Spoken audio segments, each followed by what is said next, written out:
ഞാൻ അഭിലാഷ് അമ്പലപ്പുഴ, എൻ്റെ ജന്മനാട് അമ്പലപ്പുഴ. ഞാൻ പുതിയ വീഡിയോ ചെയ്യുന്നത്,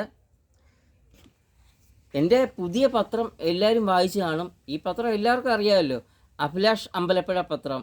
ഞാൻ എഴുതുന്ന എൻ്റെ സ്വന്തം പത്രം, അഭിലാഷ് അമ്പലപ്പുഴ പത്രം, അഭിലാഷ് അമ്പലപ്പുഴ ന്യൂസ് പേപ്പർ.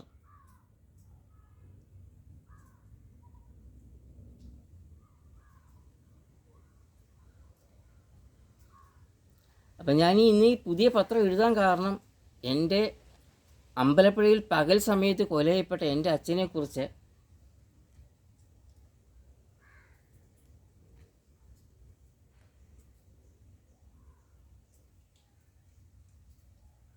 അമ്പലപ്പുഴയിൽ പകൽ സമയത്ത് കൊല ചെയ്യപ്പെട്ട എൻ്റെ അച്ഛനെക്കുറിച്ചൊന്ന് അറിയിക്കാൻ വേണ്ടിയാണ്. വിവരങ്ങളാണ് ഞാൻ അച്ഛൻ്റെ തൊഴിൽപരമായിട്ടുള്ള വിവരങ്ങൾ അറിയാൻ വേണ്ടിയാണ് ഈ പത്രത്തിൽ എഴുതിയിരിക്കുന്നത്. പുതിയ പത്രം ഞാൻ എഴുതിയത്. അപ്പോൾ എൻ്റെ അച്ഛൻ എം വിശ്വംഭരൻ, ആലപ്പുഴ ജില്ലയിൽ അമ്പലപ്പുഴയിൽ പകൽ സമയത്ത് കൊല ചെയ്യപ്പെട്ട എൻ്റെ അച്ഛൻ എം വിശ്വംഭരൻ 1957 12 വയസ്സിൽ റെൻറ്റ് കൺട്രോൾ ആക്ട് അനുസരിച്ച് കടമുറി വാടകയ്ക്കെടുത്ത് എം വിശ്വംഭരൻ റേഷൻ കട തുടങ്ങാൻ കാരണം, എൻ്റെ അച്ഛൻ്റെ അച്ഛൻ മാധവൻ മരിച്ചു പോയതിനാൽ എൻ്റെ അച്ഛനെ 12 വയസ്സിൽ റെൻറ്റ് കൺട്രോൾ ആക്ട് അനുസരിച്ച് കട വാടകയ്ക്കെടുത്ത് എം വിശ്വംഭരൻ റേഷൻ കട ആരംഭിക്കേണ്ടി വന്നു.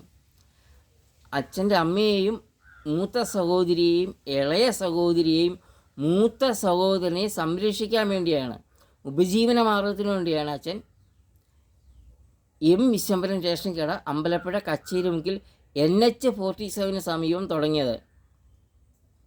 അന്ന് എൻ്റെ അച്ഛൻ്റെ കടയുടെ തൊട്ട് മുൻവശമായിരുന്നു NH-47. അതിൻ്റെ കടയുടെ തൊട്ട് മുൻവശമായിരുന്നു അമ്പലപ്പുഴയിലെ ആദ്യത്തെ KSRTC ബസ് സ്റ്റേഷൻ. ആ KSRTC ബസ് സ്റ്റേഷന് മുൻവശം ഒരു ഇലഞ്ഞി മരവും ഉണ്ടായിരുന്നു. അതേപോലെ അമ്പലപ്പുഴയിലെ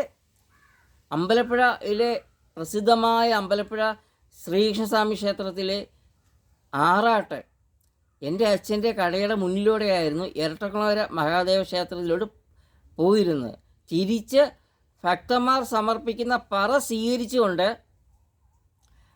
ആറാട്ട് അമ്പലപ്പുഴ ഇരട്ടക്കുളങ്ങര മഹാദേവ ക്ഷേത്രത്തിൽ നിന്നും അമ്പലപ്പുഴ ശ്രീകൃഷ്ണസ്വാമി ക്ഷേത്രത്തിലോട്ട് പോകുന്നതും എൻ്റെ അച്ഛൻ്റെ എം വിശ്വംഭരൻ റേഷൻ കടയുടെ മുന്നിലൂടെയായിരുന്നു. അപ്പോൾ എം വിശ്വംഭരൻ റേഷൻ കടയിൽ നിന്നും പറ ഭഗവാന് സമർപ്പിക്കുമായിരുന്നു. എം വിശ്വംഭരൻ റേഷൻ കടയിൽ നിന്നും ഭഗവാന് പറ സമർപ്പിക്കുമായിരുന്നു.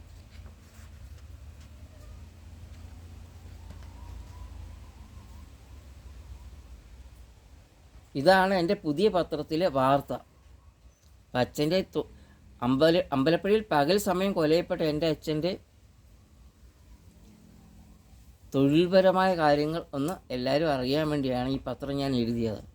അപ്പോൾ എൻ്റെ പത്രത്തിൻ്റെ എംബ്ലം എൻ്റെ യൂട്യൂബ് ചാനലിൻ്റെയും ഇൻസ്റ്റാഗ്രാം പേജിൻ്റെയും ഫേസ്ബുക്കിൻ്റെയും എക്സിൻ്റെയും ട്രെൻഡിൻ്റെയും അതേ എംബ്ലം തന്നെയാണ്. ഈ എംബ്ലം എൻ്റെ ഫോട്ടോ തന്നെയാണ് ഈ എംബ്ലം. അപ്പോൾ എല്ലാവരും അനുഗ്രഹിക്കണം, പ്രോത്സാഹിപ്പിക്കണം. ഞാൻ അഭിലാഷ് അമ്പലപ്പുഴ, എൻ്റെ ജന്മനാട് അമ്പലപ്പുഴ.